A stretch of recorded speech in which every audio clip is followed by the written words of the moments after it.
This is a no BS guide on how to end suffering in under 10 minutes. This 2,500-year-old technique has been used by Buddhist monks all around the world, yet most are unaware of it. It's the one technique that I always come back to when I want to overcome any difficult situation, and this works 99% of the time.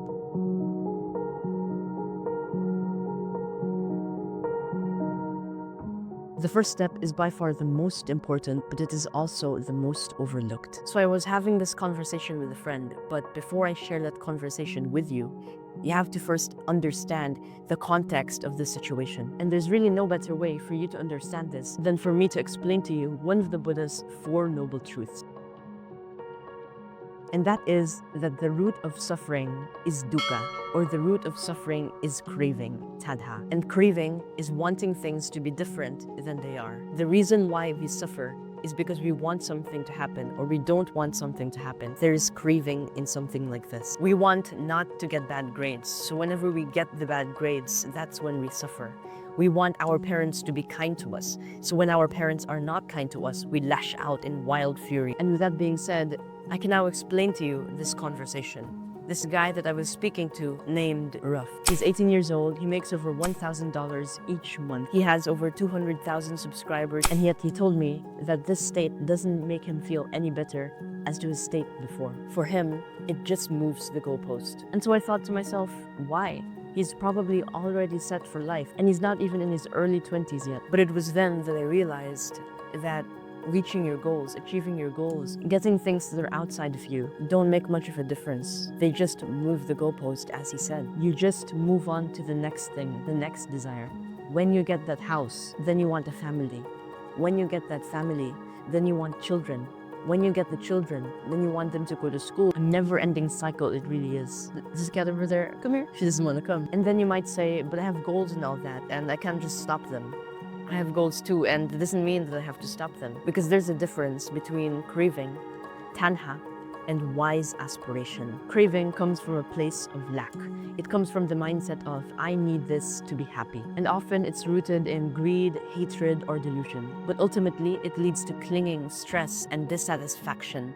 The more that you get, the more that you accumulate, the more that you want more. An example of this is craving wealth in order to feel superior, or craving all the attention that you can get in order to feel validated. Maybe it's clinging to a childhood memory, clinging to the love of your life, trying to get back your lost partner, even though it's obvious that she doesn't even care about you anymore. But wise aspiration, however, the desire that the Buddha used to teach his lessons to his students, comes from a place of deep, meaningful purpose and direction. Instead of the mindset of, I need this to be happy, it's instead replaced with a mindset of, I choose this because it's meaningful. And this ultimately leads to peace and fulfillment even when things don't go as planned, even when things shift, because there's a clear direction, a clear purpose behind it. An example of this is working hard in school, not to get validation, but simply because of the fact that you want to become a diligent student. Or maybe it's volunteering at a church or a monastery or an orphanage. And so right now, to you watching this video,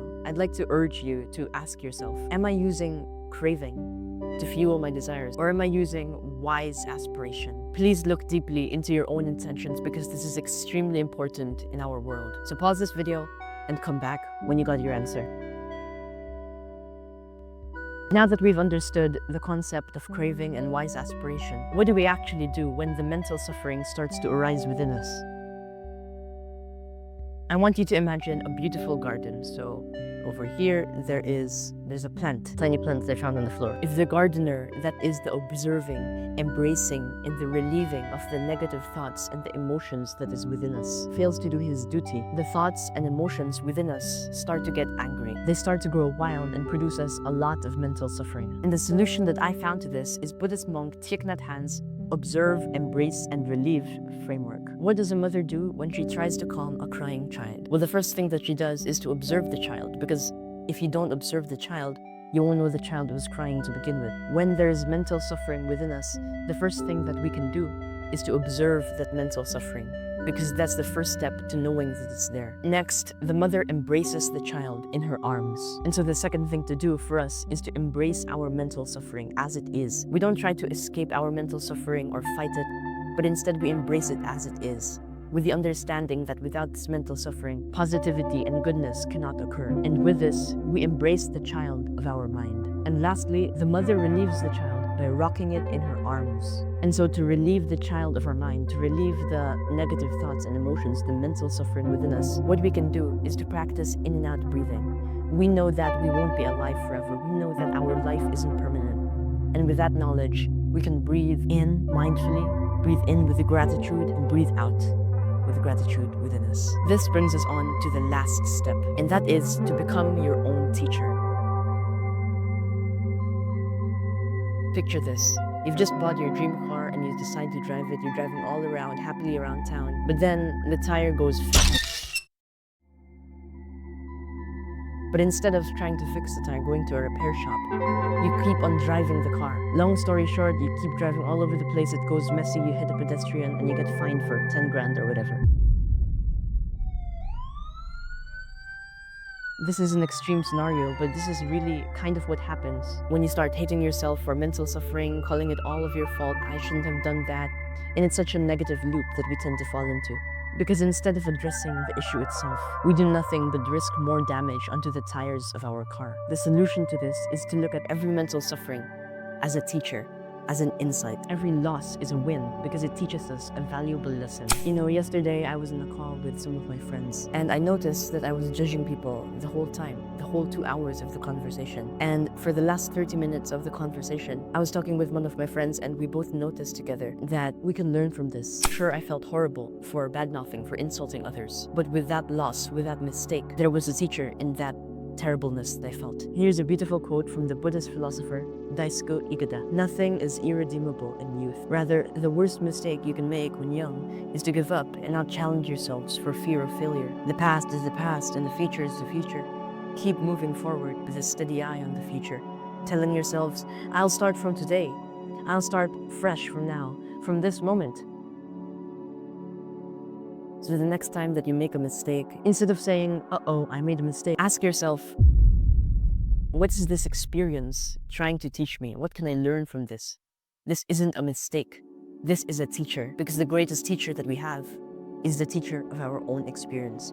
The greatest video, the greatest self-help novel that we can read is the one within ourselves. And if you made a mistake in the past, just like I did, please let go of it, because it won't serve you in the long term. And the truth is, the past isn't even real. It's a memory, a story your mind replays like an old movie. And the future? The same thing. It hasn't happened, and when it does, it'll only ever happen as the present. All you ever have is this moment. Those boys, aren't you? Yeah, Andrew. Come here. Look at the camera, boy. Hey, Andrew. What you got for daddy? Yet so many of us carry the weight of our past mistakes over and over again. We cling to shame, regret, guilt like it's carved into a stone. But ask yourself, if the past doesn't exist anymore, why are you holding on to it? Because your mistakes, they're gone. The person that you were when you made them, gone too. Every second, you are a new person. Every second is a chance. Every breath is a chance to start fresh. The same goes for the future. How often do you stress about things that might happen? Worry about outcomes that haven't even arrived yet? It's like trying to prepare for a storm that comes down 7 years down the line.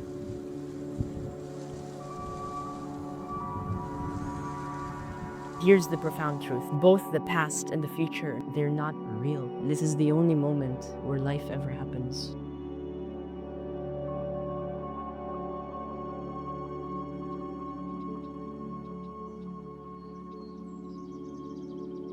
And when you let go of the past and stop chasing the future, something magical happens. You feel lighter, you become present. And in that present, everything feels okay because nothing else exists to weigh you down. So ask yourself, who would you be without your past mistakes? Without worrying about the future? The answer is simple.